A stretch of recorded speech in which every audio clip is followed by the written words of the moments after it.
Halo teman-teman, aku asumsikan banyak developer atau teman-teman yang menggunakan Windows ya. Jadi aku setup lingkungan Windows di mana dia akan menggunakan WSL atau Windows Subsystem for Linux sehingga teman-teman yang lain dengan menggunakan operating system seperti Ubuntu atau yang MacBook atau macOS bisa menyesuaikan dengan komen-komen yang ada di terminal karena semuanya sama ya, Unix base ya. Kita lihat ya gimana caranya install di Windows. Kita coba install ya WSL-nya ya. Kita gampang aja ya. Install WSL Windows 10, nanti kalian akan mendapatkan page seperti ini ya. Ini dari dokumennya Microsoft.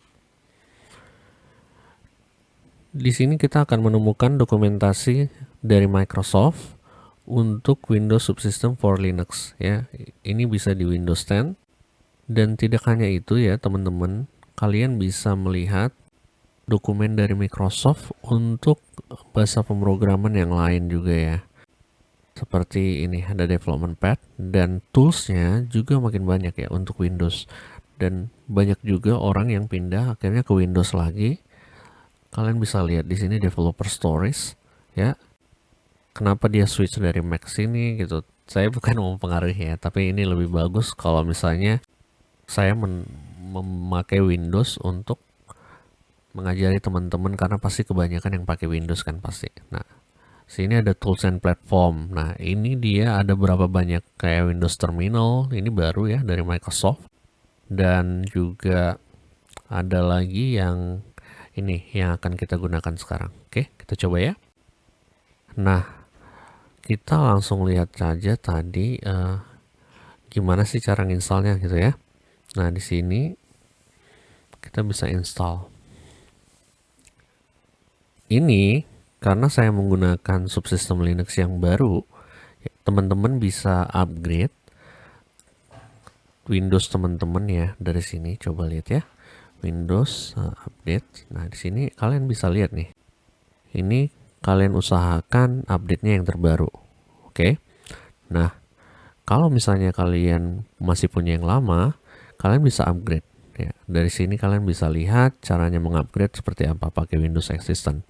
Karena Windows Subsystem for Linux untuk versi yang baru, kita lihat ya, kita bisa ketikkan untuk melihat Windows versionnya berapa ya. Oke, saya ulangin ya. WinVer ya. Nah, nanti dia keluar nih. Nah, ini dia 19043 ya. 1903 ya. Berarti ini udah lebih terbaru daripada versi yang dimau. Jadi kita bisa menggunakan ini. Di sini kita bisa lihat nih. Nah, di sini kita udah bisa menginstal. Kalian pilih yang ini aja ya supaya teman-teman yang lain juga bisa mengikuti yang manual install karena ini bisa berlaku untuk banyak operating system ya. Coba ya. Nah, manual install dia akan bawa ke sini. Ini tinggal jalanin command ya teman-teman ya. Ini Windows gimana cara ngaktifinnya ya. Kita copy. Dia bilang kan katanya itu jalanin sebagai PowerShell administrator ya. Jadi kita bisa coba jalanin ya. Ketik aja PowerShell. Nah, ini ada ya PowerShell, kita ketik ini. Nah, ini ada nih run as administrator. Nanti kalian klik yes. Oke. Kita bisa ganti fontnya supaya kalian bisa lihat lebih jelas. Ini ada 24 aja kali udah cukup ya. Oke. Nah, sini kalian bisa ketik ini. Nah, oke. Jadi kalian copy, baru di sini nanti kalian right click, nanti dia ke paste sendiri ya. Oke. Dia akan jalan update-nya.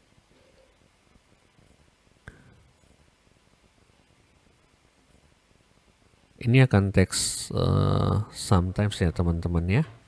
Jadi kalian tidak perlu nunggu, kalian bisa baca-baca atau yang lain karena ini akan meminta restart juga. Oke, nah, kadang dia minta restart, kadang enggak ya. Jadi Windows itu quite unik dan ya kadang nyebelin sih. karena dia update-nya lama ya kan, kalau Windows update nggak bisa dimatiin dan seterusnya. Tapi ini kita harap akan lebih baik lah ya experience-nya, karena tools-nya udah makin lebih bagus yang ada di Windows. Oke. Setelah itu kita nyalain virtual machine-nya ya. Karena ini udah kelar, kita copy ya. Seperti yang tadi kita jalankan juga di command yang sama ya, di PowerShell ya. Nah, kita copy lagi nih. Ini dia sama ya. Kita coba buka lagi tadi, tinggal di enter aja ya. Nanti dia akan enabling feature untuk virtual machine platform. Karena sebenarnya subsystem for Linux itu ya, mereka bikin VM yang sangat-sangat efisien on top of Windows ya. Jadi dia punya mapping dari Linux subsystem ke Windows kalian. Jadi seamless banget nanti experience-nya. Nanti kalian lihat ya. Setelah itu udah kelar ya. Restart. Ya, itulah ya, karena memang dia tetap harus ada restart. Jadi kita restart aja Windows-nya. Kita bisa buka ini ya. Teman-teman nanti restart aja. Nanti kita akan lihat kembali lagi nanti ya untuk itunya. Oke, kita coba lanjutin lagi ya yang tadi, karena Windows-nya sudah selesai update. Kita tinggal ikutin ini aja. Kita upgrade kernel yang terbaru ya. Nah, ini kita harus beberapa kali install ya. Nanti kita buka dulu. Ya, ini Anda di update ya. Ada installer MSI ya di sini. Teman-teman bisa lihat yang bawah ini. Kita tunggu dulu. Nah, ini kita gunakan untuk upgrade WSL-nya ke WSL 2 ya.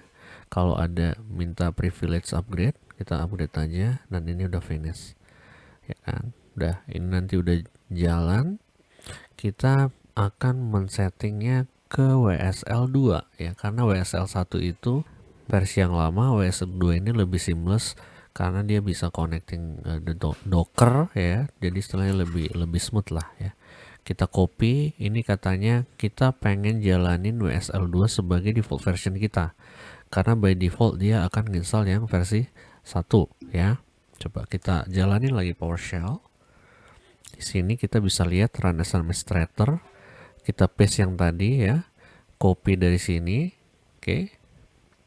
Nah, ini kita buka ya, propertiesnya kita ganti lah ya.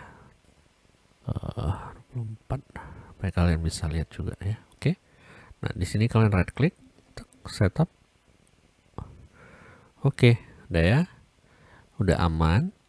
Nah, barulah kita install Windows-nya ya. Kalian buka Windows Store ya. Windows Store itu kalian bisa lihat dari start ya. Di sini ada Windows Store, Microsoft Store, atau kalau misalnya kalian nggak lihat, kalian bisa ketikkan Store ya. Nanti dia bakalan muncul. Ini diklik aja teman-teman ya. Untuk sekarang kita akan milih Ubuntu saja karena itu lebih familiar untuk semua orang ya. Oke. Ubuntu itu lebih familiar, dan kita bisa lihat yang LTS, long term support. Jadi ini versi yang memang benar-benar bakalan disupport lebih lama. Oke, sekarang kita akan download ya, karena ini nggak bayar ya, free. No thanks. Dia akan download.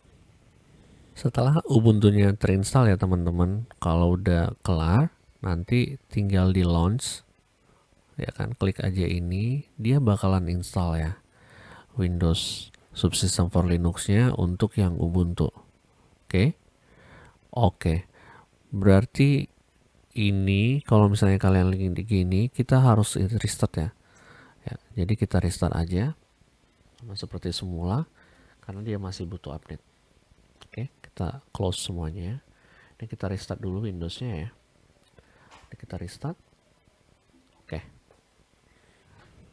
Di sini nanti kita akan nunggu beberapa menit ya untuk instalasi dari Ubuntu-nya.